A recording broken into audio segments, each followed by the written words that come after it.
Good morning, Glenn. Here's what I got for you. Here's the stamp that would come down and stamp the pallet. One thing I have to mention is that the pallet hits this piece here is like green in color, and it's already on the machine. Um, that piece hits the front of the pallet, like the face of the pallet, before the center of the indented area is centered with the stamp.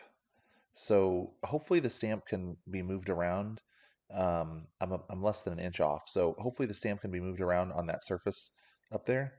Um, but basically, I'd like to bolt a piece of aluminum to the top, well, just like the one that you have now, bolt it to the top of that, and then I'll bolt another piece of aluminum to it, and then that'll butt up against the side of that green part to hold it, since we're so far off to one side.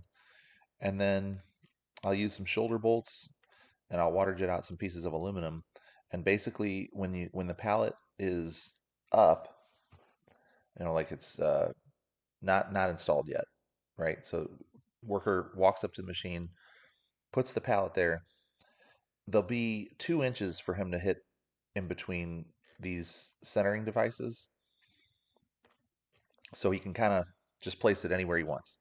And then once he puts it there, then the weight of the pallet itself will drive these pivot pieces and center the pallet up so that I know that I'm right where I need to be every time for the stamp.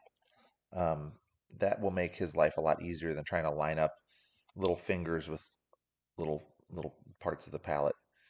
So yeah, that's the mechanism I've got there. There is a a sort of shelf that I got on there, so it'll rest on that every time. But yeah, centering wise, I got these, and then you'll notice these large guides here.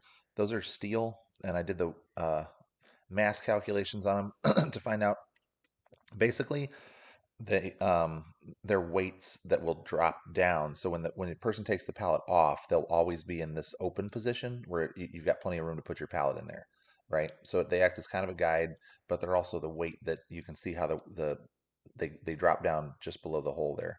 Um, so yeah, this is what I'm thinking. Let me know if this is something you're open to. Thanks.